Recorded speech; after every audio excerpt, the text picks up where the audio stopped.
leave a comment with your city name, and subscribe to our YouTube channel. The smoke still rose from the battlefield on Kepler 440b when Captain Elena Vasquez first saw them. Scattered across the churned earth like broken dolls, alien soldiers lay where they had fallen, their strange anatomies twisted in positions that spoke of pain and desperate hope. The acrid smell of burnt plasma and something that might have been alien blood filled the air. Through her helmet's filtration system, contact 30 meters northwest, reported Sergeant Martinez over the comm, his voice tight with the controlled tension that came after 6 hours of combat. Looked like, Jesus, Captain, they're still alive. Elena crouched behind the twisted wreckage of what had been a Confederation transport, studying the scene through her rifle scope. The battle for the mining colony had been fierce, but brief. The hegemony forces had withdrawn after their initial assault failed, leaving behind the usual debris of war, shattered equipment, smoking craters, and the dead. What was unusual was the wounded. I count at least 12, she murmured, tracking her scope across the battlefield. Maybe more. Mixed species, Confederation troops, by their gear. Captain, came the voice of Dr. Sarachan. Their field medic. Those are fresh casualties. The wounds are still bleeding.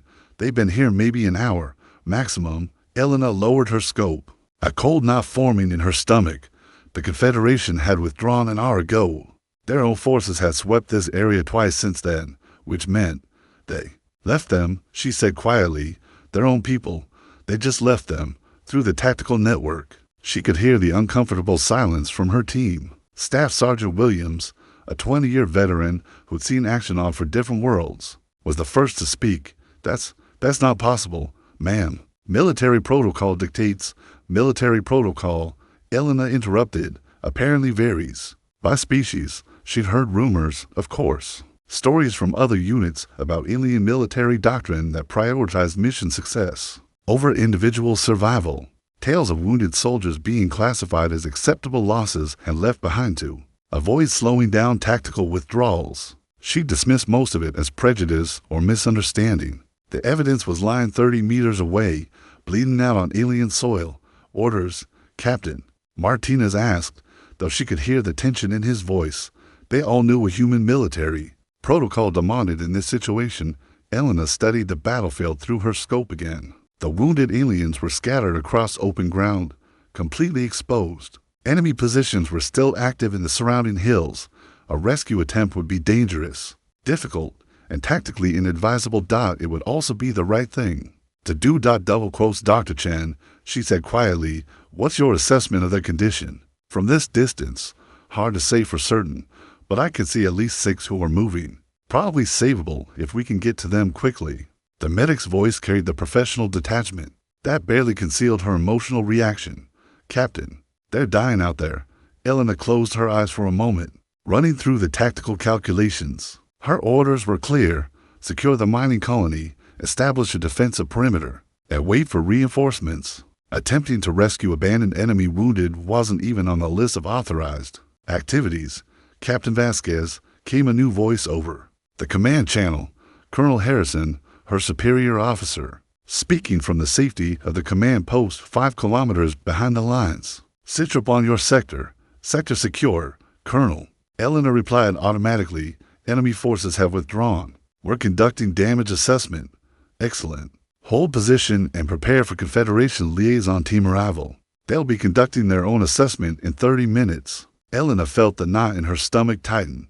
In 30 minutes, most of those wounded aliens would be dead. Their own people were coming to assess the battlefield, but not to save their wounded comrades, sir. She said carefully, we have identified multiple Confederation casualties in our sector, requesting permission to provide medical assistance. The pause that followed was long enough to tell her everything she needed to know. Captain, Colonel Harrison's voice carried a note of warning. Your mission parameters do not include medical assistance to non-allied forces. Focus on your assigned objectives. Yes, sir, Elena replied. But she didn't close the channel. The silence stretched between her and her team. Through her scope, she could see one of the wounded aliens, something vaguely reptilian with too many arms, trying to crawl toward a piece of debris that might provide cover. It was leaving a trail of what looked like silver blood. Captain, Dr. Chen's voice was very quiet. That one there, The Zephyrian by the crater. I can see the wound, penetrating trauma to the primary circulation system. He's got maybe 10 minutes without medical intervention. Elena lowered her scope and looked at her team. 12 humans, all veterans, all trained in the simple principle that had guided human military operations for centuries. No one gets left behind. They were staring at aliens being left behind by their own people, and every instinct they'd been trained to follow was screaming at them to act. Martinez, she said quietly, what's our tactical situation? Quiet for now, Mum. But enemy forces are still active in the hills. They pulled back, not withdrawn. Any movement in the open would draw fire. Estimated time to reach the wounded, under fire, maybe 3 minutes to the closest ones. Could be longer for the ones further out. Elena nodded, her decision crystallizing. She'd spent 15 years in the service, worked her way up from enlisted to officer, earned the respect of her subordinates and superiors through countless deployments. She'd never disobeyed a direct order. Today would be different. Listen up, she said, her voice carrying the authority that came from absolute certainty. We're going to recover those wounded, all of them. Ma'am, Staff Sergeant Williams spoke carefully, begging your pardon. But Colonel Harrison was pretty clear about our mission parameters. The Colonel, Eleanor replied, never saw what we're seeing. He never had to watch sentient beings bleed out while their own people wrote them off as acceptable losses. She checked her rifle and stood up.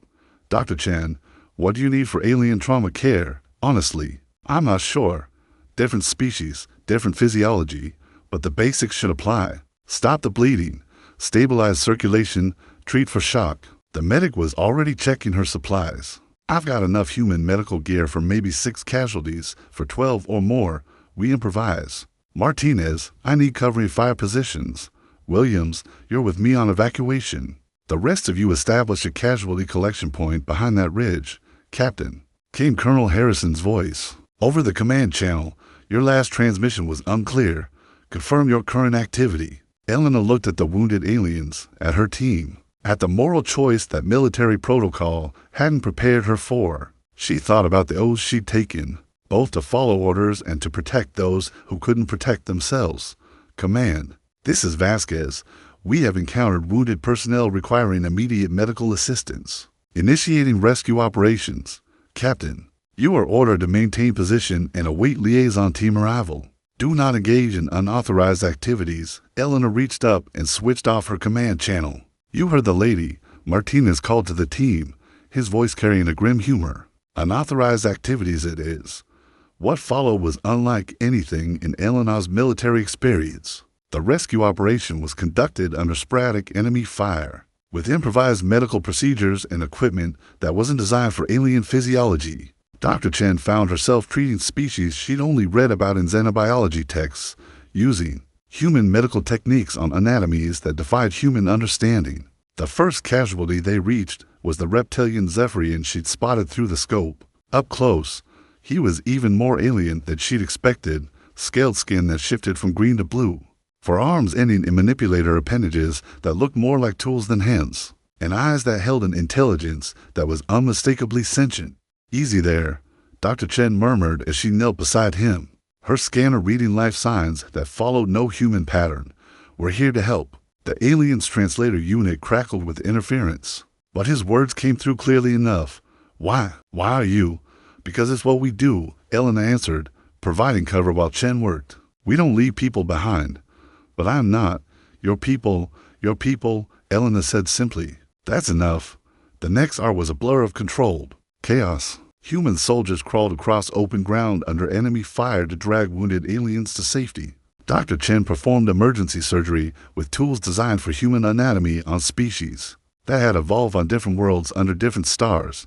Sergeant Martinez coordinated suppressing fire that allowed evacuation teams to reach casualties that their own commands had written off as lost dot by the time the Confederation liaison team arrived. Elena's unit had evacuated 17 wounded aliens of 6 different species. They'd used their entire medical supply allocation, exposed themselves to significant enemy fire, and completely ignored their assigned mission parameters. They'd also saved 17 lives that everyone else had considered already lost.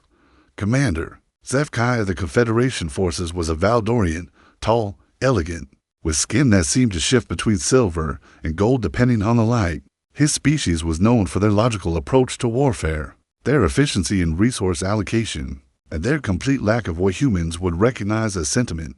Captain Vasquez, he said as he surveyed the casualty collection point, where human medics were treating alien wounded, I must confess myself confused by your actions. Elena looked up from where she'd been helping Dr. Chen stabilize a thermic whose primary heat regulation system had been damaged. Confused how, Commander? These soldiers were wounded during the tactical withdrawal. They were triaged as non-recoverable and left accordingly. Your intervention in this process serves no tactical purpose and represents a significant misallocation of resources, non-recoverable. Elena stood up, her voice carrying an edge that made her team look up from their work. Commander, these soldiers were savable. Dr. Chen has stabilized 12 of them already, perhaps with intensive medical intervention and significant resource expenditure. But the tactical value of such intervention is negligible. These soldiers cannot return to combat effectiveness within the operational time frame. Therefore, resources are better allocated to mission-critical objectives. Elena stared at the Valdorian. Commander, trying to process what she was hearing. You're saying that because they can't fight again immediately, they're not worth saving. I am saying that efficient resource allocation requires difficult decisions. Military objectives must take precedence over individual outcomes. This is fundamental strategic doctrine, whose doctrine, standard Confederation military protocol. HFY replied, his tone suggesting that this should be obvious. Surely, your own military follows similar efficiency guidelines. Our military, Elena said carefully, follows a different protocol entirely. She gestured to where her soldiers were working alongside Dr. Chen to treat alien wounded. We have a saying, no one gets left behind. It doesn't matter if they can return to combat. It doesn't matter if saving them is tactically inconvenient. If they can be saved, we save them, even at the expense of mission objectives. Especially at the expense of mission objectives. Elena's voice was firm. What's the point of winning if you abandon your own people to do it? Commander HFY's skin shifted to a deeper silver, a sign of confusion in his species. But these are not your people.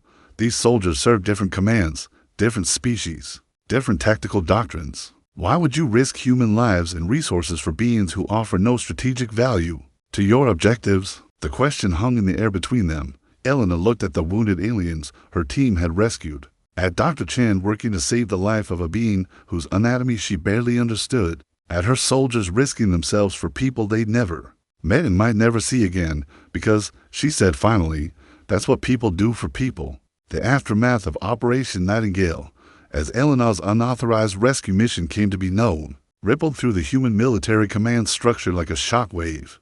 Within 6 hours, Elena found herself relieved of field command and ordered to report to Colonel Harrison for what the official communications termed debriefing, an administrative review. The colonel's temporary headquarters had been established in the mining colony's administrative complex, a utilitarian structure that reflected the industrial nature of Kepler 442b. Elena reported as ordered, still wearing the combat gear that bore the stains of alien blood and human sweat from the rescue operation. Captain Vasquez, Colonel Harrison began without preamble. Explain to me how a routine battlefield assessment turned into an unauthorized rescue operation. That exposed your entire unit to enemy fire. Elena stood at attention, her expression neutral. Sir, we encountered wounded personnel requiring immediate medical assistance. I made the decision that the situation warranted intervention. Wounded enemy personnel, Harrison corrected. Confederation forces that had been abandoned by their own commands. Personnel that you had no authorization to assist, no obligation to rescue, and no tactical reason to engage. With respect, sir, I would argue that we had every reason to engage. Harrison leaned back in his chair, studying her with the expression of a man trying to understand an inexplicable decision. Elaborate, sir. These were sentient beings who had been wounded in combat. Their own forces had declared them unsalvable and left them to die as military personnel. We had both the capability and the moral obligation to provide assistance. Moral obligation? Harrison's voice carried a note of disbelief. Captain, your moral obligations begin and end with following lawful orders and protecting human personnel. You exposed your entire unit to enemy fire to rescue aliens who offered no strategic value whatsoever. They offered human value, sir. Explain. Elena met his gaze directly. Sir, Those aliens are someone's family, someone's friends. Someone cares about whether they live or die. Even if their own military commands don't, we have the ability to save them, so we did. Harrison was quiet for a long moment, studying the reports on his desk. Captain, I've received complaints from 3 different Confederation commanders about your unauthorized intervention. They're arguing that your actions represent interference with established military doctrine. And what's your response to those complaints, sir? My response, Harrison said carefully, is that human military doctrine supersedes Confederation protocol when human forces are involved. But that doesn't address the larger issue here, which is that you deliberately disobeyed direct orders. I told you to maintain position and await the liaison team. Instead, you initiated a complex rescue operation that put human lives at risk. For the benefit of non-allied forces, Elena nodded. Yes, sir, I did. Do you understand that such actions constitute insubordination? That they could result in court-martial proceedings? Yes, sir. You did it anyway. Yes, sir. Harrison leaned forward. Why? The simple question carried the weight of Elena's entire military career. She thought about the standard answers: duty, honor, following conscience, but they all seemed inadequate in the face of what she'd actually experienced on that battlefield. Sir, she said finally, I've spent 15 years learning to be a soldier. I've been trained to follow orders, to complete missions, to put objectives before personal considerations. But I've also been trained that some things matter more than orders, such as the knowledge that if I'm ever wounded and left behind, my people will come for me, such as the understanding that military service means protecting those who can't protect themselves, such as the belief that being human means something more than just following the most efficient tactical doctrine. Harrison was quiet for several minutes, reading through reports and occasionally glancing at Elena. Finally, he spoke. Captain, I'm going to have to convene a formal hearing on your actions. The violation of direct orders is too significant to handle at this level. Elena felt her heart sink. A formal hearing could end her career, could result in imprisonment, could destroy everything she'd worked for over the past decade and a half. However, Harrison continued, I'm also going to recommend that the hearing consider the broader implications of your actions. Because what you did out there has started something that goes far beyond military discipline. Sir, Captain, in the past 24 hours, I've received communications from 4 different human units requesting clarification on rescue protocols for non-allied wounded. I've had the human medical officers submit reports on alien trauma care procedures, and I've been contacted by 3 separate alien commands asking about human rescue doctrine. Harrison stood up and walked to the window overlooking the mining colony. What you did yesterday is being discussed at levels far above my authority. The question isn't just whether you violated orders, it's whether our orders were adequate. To begin with, Elena remained at attention, but she felt a glimmer of hope. Sir, permission to speak freely. Granted, sir, I understand that I violated direct orders. I understand that there will be consequences for that. But I also understand that 17 aliens are alive today because we chose to act rather than follow protocol. If I'm court-martialed for that decision, I'll accept the consequences. But I won't apologize for making it. Harrison turned back to face her. Captain, between you and me, I hope you never have to apologize for it. But between you and the military justice system, you're going to have to defend it. The formal hearing convened 3 weeks later aboard the UES Constitution, a massive dreadnought that served as the sector command ship. The venue had been chosen specifically to accommodate the unprecedented number of observers, not just human military personnel, but representatives from a dozen alien species who wanted to witness the proceedings. Elena sat in the defendant's chair, wearing her dress uniform and trying to project the confidence she didn't entirely feel.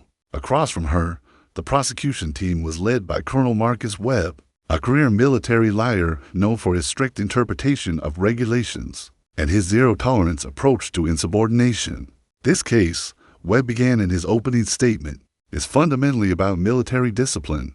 Captain Vasquez, regardless of her good intentions, willfully and deliberately disobeyed direct orders from her superior officer. She endangered human personnel and expended military resources for unauthorized purposes. Such actions, however well-motivated, cannot be tolerated in a functioning military organization.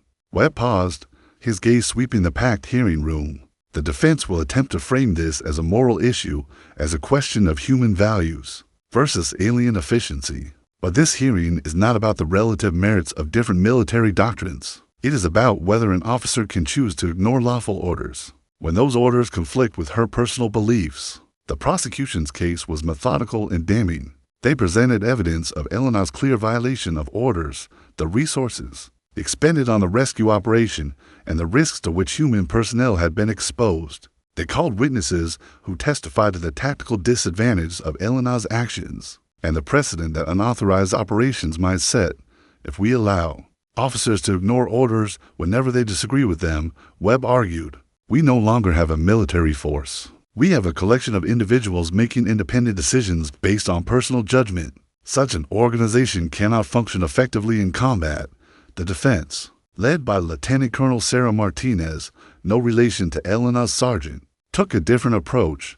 This case, Martinez began, is indeed about military discipline, but it's about the kind of discipline that makes soldiers willing to follow their officers into impossible situations. It's about the trust that comes from knowing that your command will never abandon you, no matter how tactically inconvenient your survival might become. Martinez gestured toward the observation section where several of the aliens rescued during Operation Nightingale sat alongside their human rescuers. The prosecution argues that Captain Vasquez violated orders. But what orders prepare an officer for discovering wounded sentients abandoned by their own commands? What regulation covers the decision between following protocol and following conscience? The defense's star witness was Dr. Sarah Chan, who testified in detail about the medical condition of the rescued aliens and the feasibility of their treatment. "Every one of the 17 casualties we treated was savable," Chen testified, her voice clear and professional. Their own medical personnel had declared them unsalvable, but that assessment was based on tried protocols that prioritized resource efficiency over individual survival.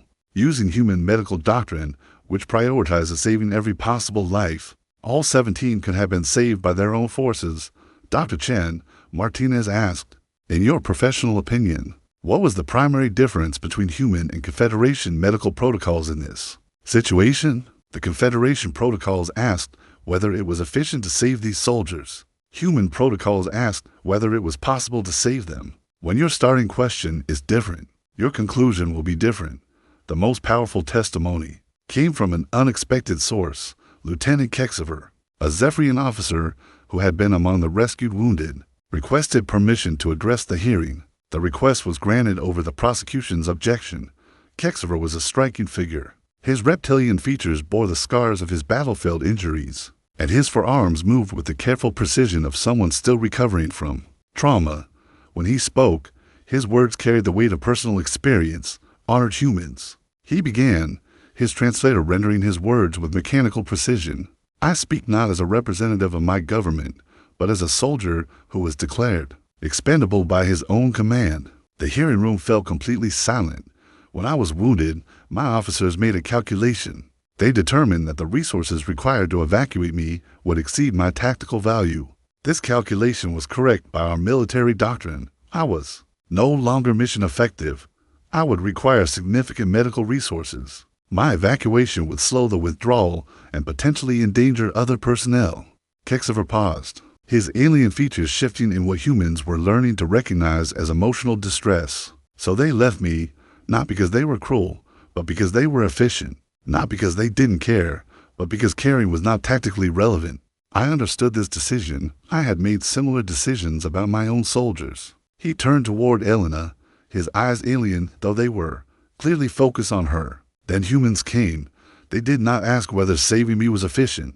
They did not calculate my tactical value. They simply saw that I was wounded and decided that this was sufficient reason to risk themselves for my benefit. This is not a calculation that exists in my military training. This is not a doctrine that my species understands." The silence in the room was profound. "I have served for 15 of your years.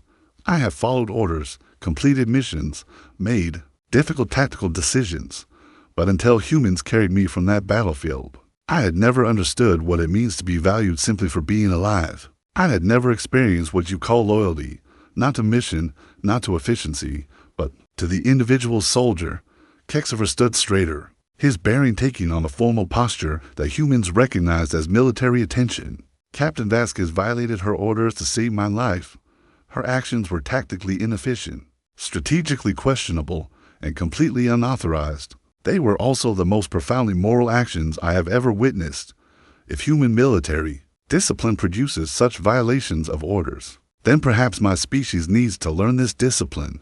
The impact of his testimony was immediate and dramatic. Several alien observers requested permission to make similar statements. Commander HFY, who had originally criticized Elena's actions, submitted a formal report recommending that Confederation forces adopt modified versions of human rescue protocols. The prosecution's closing argument focused on the importance of military order and the dangers of allowing personal judgment to override lawful commands. But their case had been fundamentally undermined by the testimony of those who had benefited from Elena's insubordination. The defense's closing argument was simple and direct.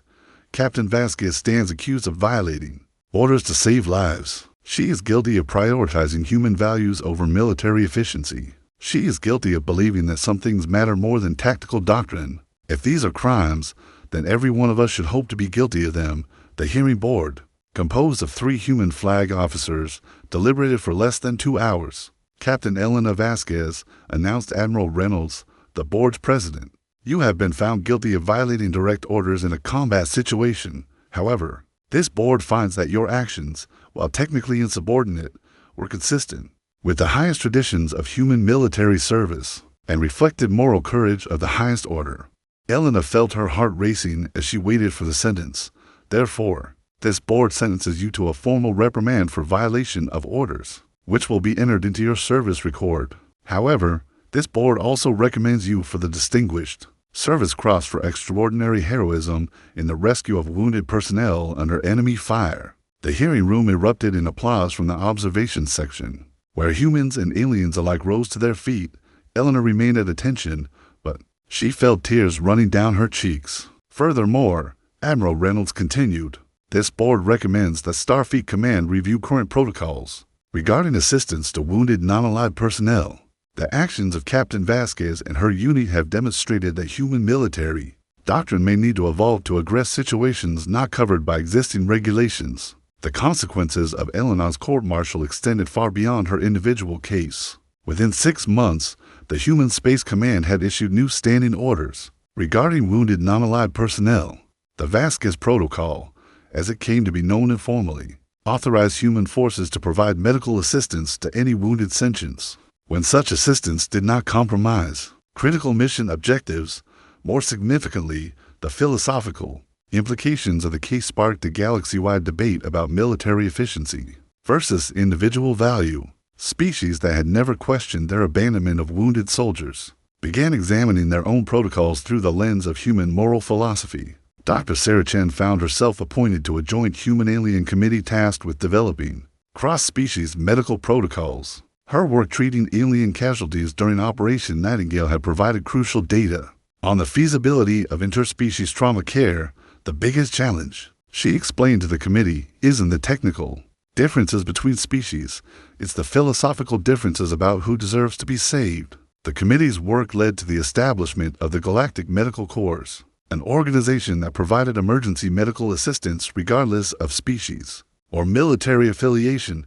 Elena was offered a position as its first human commander, but she declined, preferring to remain with line units where she could continue to make a direct difference. The most unexpected development came from the Confederation itself. 3 species, including Kexiverous Zephyrians, formally requested human military advisors to help them develop their own versions of the no one left behind doctrine. The logical, efficient military machines that had abandoned their wounded began learning the paradoxical truth that caring for individuals made their collective forces stronger. It's counterintuitive, admitted Commander HFY during a joint training exercise 6 months after the hearing. Spending resources on wounded personnel should logically weaken overall capability, but soldiers who know they will not be abandoned fight with greater determination. The tactical benefits of improved morale outweigh the costs of rescue operations. Elena, now wearing the insignia of a major and serving as a military liaison to the developing cross-species rescue protocols, smiled at the Valdorian's analysis. Commander, You're starting to understand something that humans learned a long time ago. Taking care of your people isn't just the right thing to do, it's the smart thing to do. But the mathematics still seem counterintuitive. That's because you're trying to calculate the value of loyalty, Elena replied. But loyalty isn't a tactical resource. It's a force multiplier. Soldiers who trust their commanders will attempt things that seem impossible. Units that believe in their mission will hold positions that should be overrun. People who know they won't be abandoned will risk everything for their comrades. The truth of her words was demonstrated during the Battle of Rigel Station, where human and alien forces fought together using the new integrated rescue protocols. When Zephyrian forces became cut off and surrounded, human units launched a desperate rescue operation. That violated every principle of tactical common sense. They succeeded, not because the mission was tactically sound, but because the combined human-alien force fought with the ferocity of people who knew their own would come for them if they fell.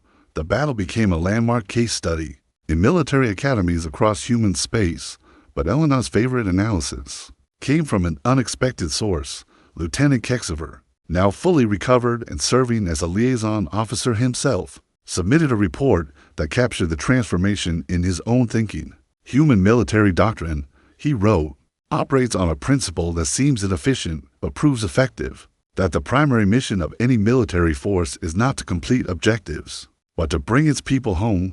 This creates a paradox where forces that prioritize individual survival become more effective at achieving collective goals. The logical explanation, his report continued, is that humans have discovered a truth that eluded more advanced species, that the strength of a military force lies not in its weapons or tactics, but in the trust between its members. When soldiers know they will not be abandoned, they become capable of extraordinary actions. When commanders demonstrate that they value individual lives over tactical convenience, they earn the kind of loyalty that cannot be commanded or calculated. Elena kept a copy of that report on her desk, not because of its tactical insights, but because of its final paragraph. I was once a soldier who followed orders efficiently and without question. Now I am a soldier who follows officers I trust to make difficult moral choices. The difference has made me not just a better soldier, but a better being. This is the gift that humans have given to the galaxy, the understanding that military efficiency without moral foundation is not strength, but weakness disguised as logic. 2 years after Operation Nightingale, Elena stood on the observation deck of the UES Prometheus, watching as the first graduating class of the Galactic Military Academy completed their training. The Academy itself was a human innovation, a joint institution where officers from multiple species learned not just tactics and strategy, but the moral principles that underpinned effective military leadership. The graduating class included humans, Zephyrians, Valdorians, Thermic, and representatives from 6 other species. They had trained together, studied together, and learned together the principles that Elena had discovered on a battlefield on Kepler 442b. That true military strength came not from efficiency, but from the willingness to value individual lives over tactical convenience. Major Vasquez came a familiar voice behind her. She turned to see Admiral Reynolds, the same officer who had presided over her court-martial and who now served as the Academy's commandant. Admiral, she replied, coming to attention, at ease. Major, I wanted to speak with you about something. Reynolds joined her at the observation window, watching the new officers receive their commissions. We've received a request from Starfleet Command. They want to establish a new position, Director of Interspecies Military Ethics. The job would involve developing doctrine for human forces operating with alien allies, ensuring that our moral principles are integrated into joint operations. Elena considered the offer. It would mean promotion, increased responsibility, and the chance to shape military doctrine at the highest levels. It would also mean leaving behind the direct leadership of troops, the hands-on work of military service that had defined her career. Admiral, with respect, I appreciate the offer, but I think I can do more good at the unit level. Policy is important, but it's the individual commanders who have to make the hard choices when the bullets start flying. Reynolds nodded approvingly. I thought you'd say that, which is why I'm not just offering you the position. I'm ordering you to take it. Elena looked at him in surprise. Major, what you did on Kepler 442b wasn't just about saving 17 alien lives. It was about proving that human values could work in a galactic context. It was about demonstrating that moral leadership was more important than tactical efficiency. The galaxy learned something that day, but it needs someone to help it remember that lesson when things get difficult. The Admiral gestured toward the graduating officers below. Those young people represent something new, the first generation of military leaders who have been trained to think beyond species lines, beyond tactical efficiency, beyond the cold mathematics of war. They're going to need guidance from someone who understands that the most important military decisions aren't tactical ones, they're moral ones. Elena looked at the new officers, humans and aliens standing together as they took their oaths of service. Among them, she could see Lieutenant Kexiver, now an instructor who taught courses on moral leadership and individual value in military operations. There's something else, Reynolds continued. We've received a communication from the hegemony. They're requesting a meeting to discuss military doctrine and rules of engagement. Apparently, word of our rescue protocols has reached even them, the hegemony, the same force that had wounded those aliens on Kepler 4b and left them to die. The enemy that had started this entire chain of events. What do they want? They want to understand why human forces have become so effective. Their intelligence analysis suggests that our moral approach to warfare has created tactical advantages they can't counter. They're particularly interested in our casualty evacuation protocols and their impact on troop morale. Elena smiled grimly. The idea that enemies might want to adopt human values because those values made humans more dangerous was both ironic and encouraging. Admiral, if I take this position, will I have the authority to include non-human perspectives in doctrine development? Major, you'll have whatever authority you need to ensure that our military maintains its moral foundation while operating in a galactic context. The galaxy has learned from us. Now we need to continue learning from it. Elena looked out at the stars, thinking about the 17 aliens her team had saved, about the ripple effects that had spread across the galaxy, about the young officers below who represented a new way of thinking about military service. I accept, sir, but I have one condition, which is, I want to maintain field command rotation. Policy makers who never get their hands dirty make bad policy. If I'm going to help shape doctrine, I need to keep experiencing the situations where that doctrine gets tested. Reynolds laughed. Major, I wouldn't expect anything less from the officer who taught the galaxy that sometimes the most important military action is the one that violates military regulations. As they watched the new officers begin their careers, Elena felt a deep sense of satisfaction. The galaxy was changing, one officer at a time, one unit at a time, one moral choice at a time. The aliens who had once left their wounded to die were learning that there was strength in compassion, tactical advantage in loyalty, and military effectiveness in the simple principle that no one gets left behind. It had started with 17 wounded aliens on a battlefield on Kepler 4b. It had become a transformation of military thinking across multiple species and star systems. And it had all begun with a simple choice, to do what was right instead of what was efficient. Admiral, Elena said as they prepared to leave the observation deck, what do you think the long-term implications of all this will be? Reynolds was quiet for a moment, considering.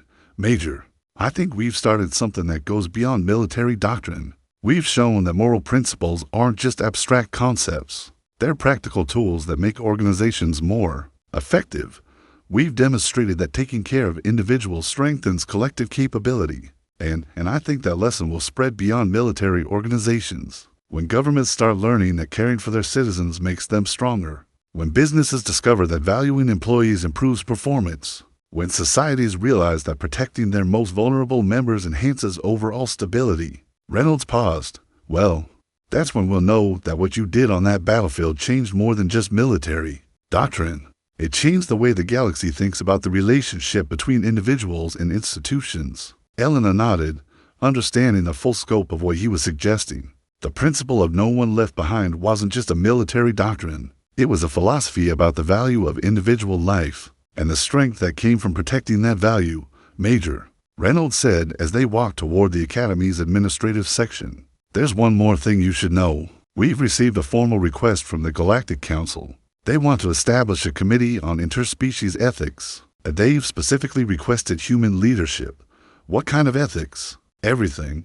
Military doctrine, medical protocols, resource allocation, emergency response, crisis management. The galaxy has discovered that human moral principles produce practical results, and they want to understand how to apply those principles to their own institutions. Elena felt a moment of overwhelming responsibility.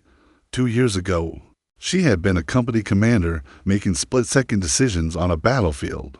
Now she was being asked to help shape moral policy for an entire galaxy. Sir, that's a tremendous responsibility. Yes, it is. But it's also a tremendous opportunity. We have the chance to ensure that the values that define us, the beliefs that make us human, become part of the foundation for galactic civilization. We can help create a universe where no one gets left behind, regardless of species or circumstance. As they reached Reynolds' office, Elena noticed a familiar figure waiting in the corridor. Commander HFY stood with the patient posture that Valdorians had perfected, his golden skin reflecting the corridor lighting.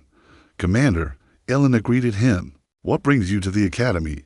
"Major Vasquez," HFY replied, his translator, rendering the formal tones of his native language. "I have come to make a request." "What kind of request?" "The Valdorian High Command has voted to adopt modified versions of human rescue protocols across all military branches. However, we recognize that simply copying procedures without understanding the underlying philosophy will not be effective. We request human advisors to help us learn the moral foundation that makes these protocols function." Elena exchanged a glance with Admiral Reynolds. The idea of teaching alien species human moral philosophy was both exciting and daunting. "Commander, what specifically does your high command want to learn?" "We want to understand how to value individual soldiers without compromising mission effectiveness. We want to learn how to create the trust that makes soldiers willing to risk themselves for their comrades.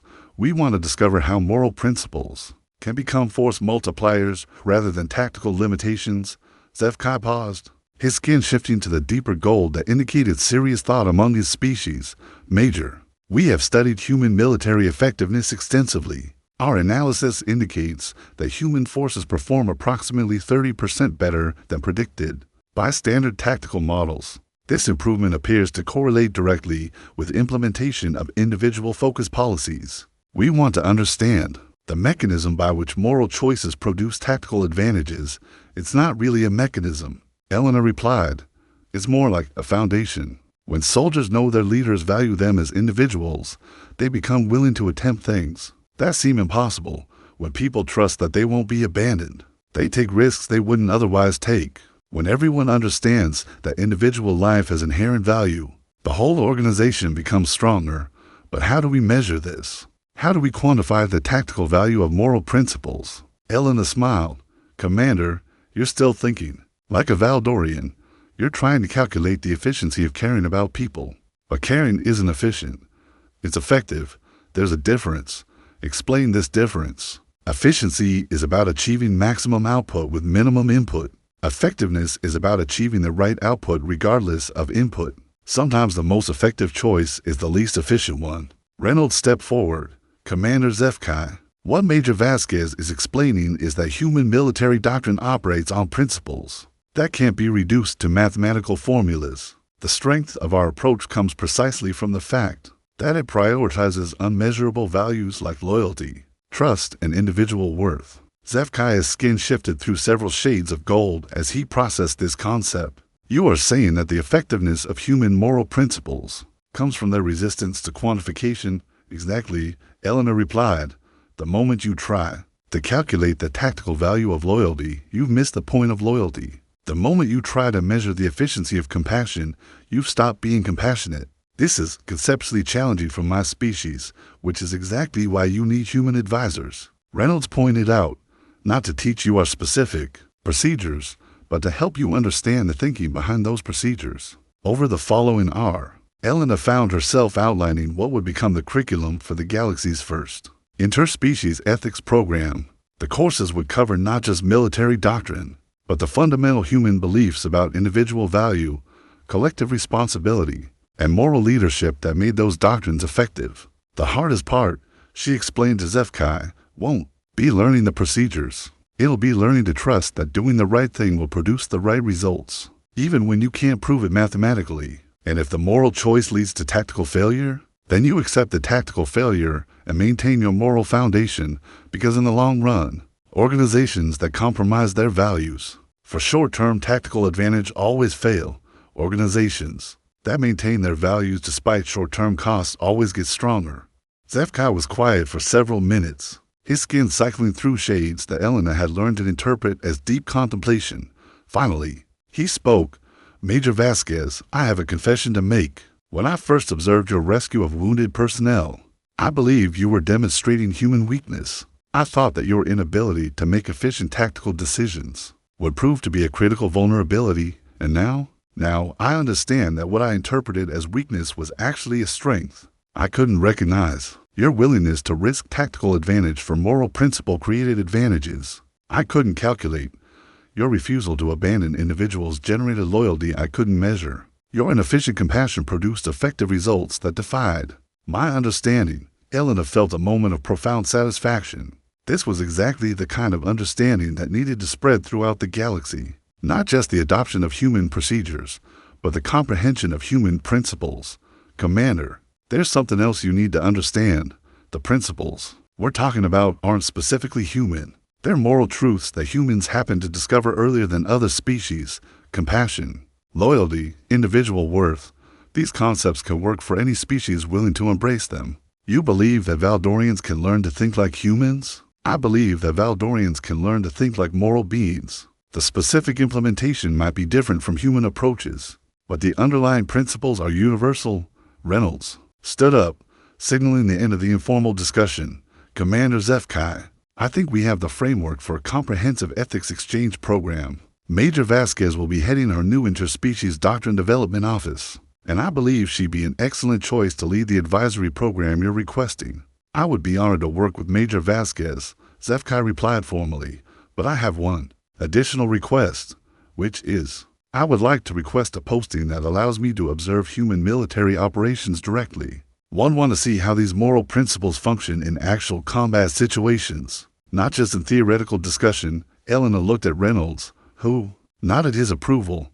Commander, I think we can arrange for you to serve as an observer during our next deployment. You'll get to see exactly how moral leadership works when people are shooting at you. As HFY departed to finalize the exchange program details, Elena found herself alone with Admiral Reynolds.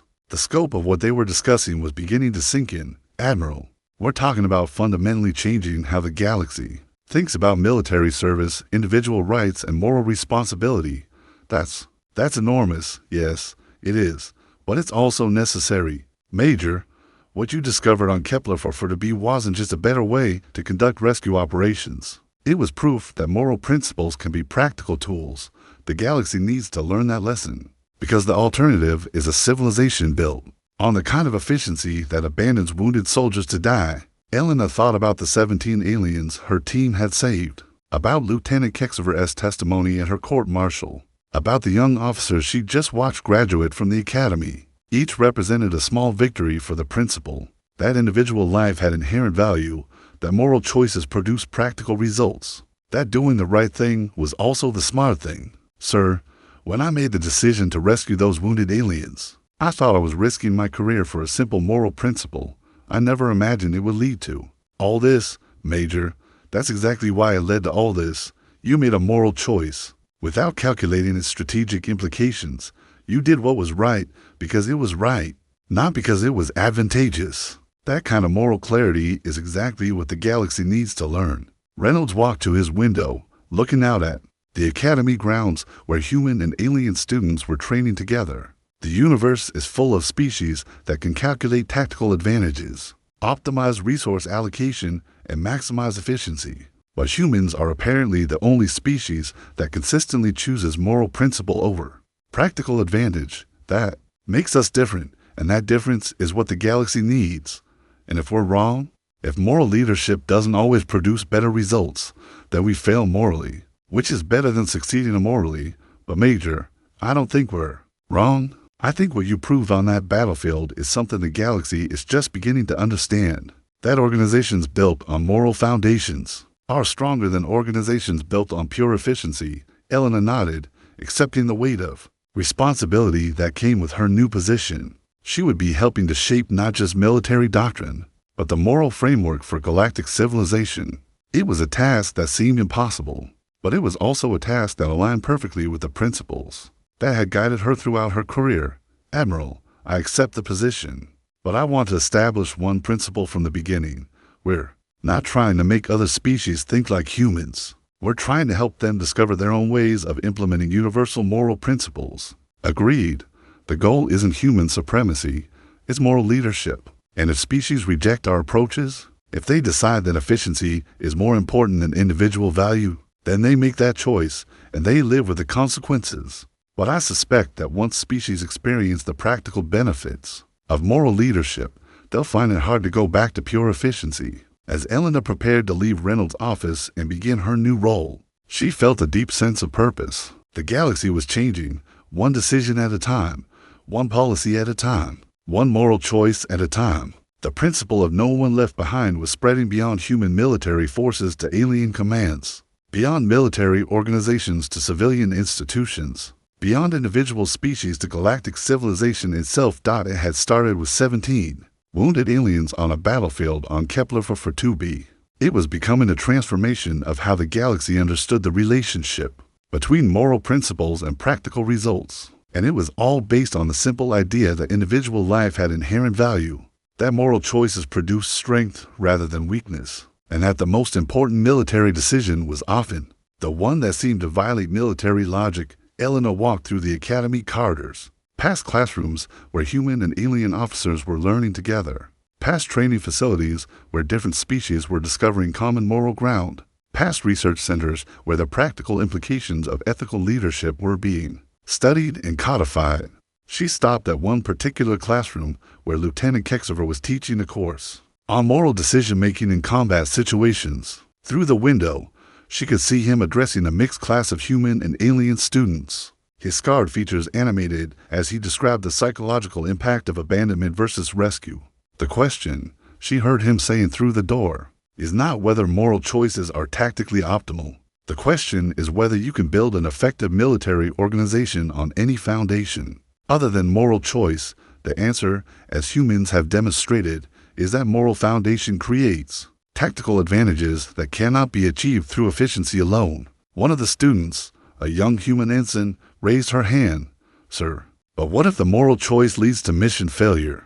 Kexaver's response carried the weight of personal experience. Ensign, I was once declared mission expendable by my own command. They made an efficient choice that advanced their tactical objectives.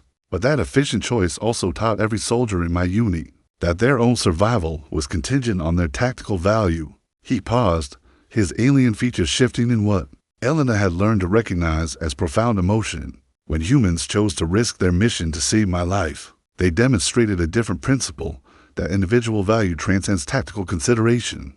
The practical result was that every soldier who witnessed that rescue learned that they would not be abandoned regardless of circumstances. That knowledge made them willing to attempt things that seemed impossible. So moral choice creates tactical advantage. Moral choice creates the trust that makes tactical advantage possible. Without that trust, you have efficient soldiers who follow efficient orders for efficient purposes. With that trust, you have loyal soldiers who will attempt impossible things for meaningful purposes. Elena smiled and continued down the corridor. The lesson was being learned, one student at a time, one conversation at a time, one moral choice at a time. The galaxy was discovering what humans had known for centuries, that the most powerful force in the universe wasn't technological superiority or tactical brilliance, but the simple willingness to value individual life above organizational efficiency. Her new office was located in the Academy's Ethics Center, a building that hadn't existed 2 years ago and wouldn't have been imagined by most alien species. The placard on her door read Director, Interspecies Moral Leadership Institute, a title that would have seemed absurd before Operation Nightingale, and now represented one of the most important positions in galactic civilization. Inside, her desk held reports from a dozen different species, all requesting assistance in developing their own versions of human moral leadership principles. Military commands wanted to understand how caring for individual soldiers improved collective performance. Civilian governments wanted to learn how protecting individual rights strengthened social stability. Even business organizations were discovering that valuing employees as individuals rather than resources produced better economic results. The principle Elena had demonstrated on a battlefield was spreading throughout galactic society, proving that moral choices weren't just idealistic preferences, but practical necessities for any organization that wanted to achieve long-term success. Her first official report would be simple but profound. The greatest military innovation of the human species is not technological, but moral. We have discovered that organizations built on the principle that individual life has inherent value consistently outperform organizations built on pure efficiency. This discovery has implications that extend far beyond military doctrine to the fundamental structure of civilized society. Elena looked out her office window at the stars, thinking about the wounded aliens her team had saved, about the ripple effects that had transformed galactic civilization, about the moral foundation that had proven stronger than any technological advancement. They had left the wounded to die. Humans had carried them home anyway, and in doing so, they had taught the galaxy that sometimes the most impractical choice was also the most powerful one. The moral revolution had begun with 17 lives saved on a distant battlefield. It would continue with millions of decisions made by countless individuals who had learned that doing the right thing wasn't just morally correct, it was strategically superior. No one gets left behind. Not just humans, not just aliens, but anyone who needed help and could be saved. It had become more than a military doctrine. It had become the foundation for a new kind of civilization, one built on the revolutionary idea that moral principles weren't obstacles to effective action, but the source of the greatest effectiveness possible. Elena opened her first case file and began the work of helping an entire galaxy learn what it meant to carry each other home.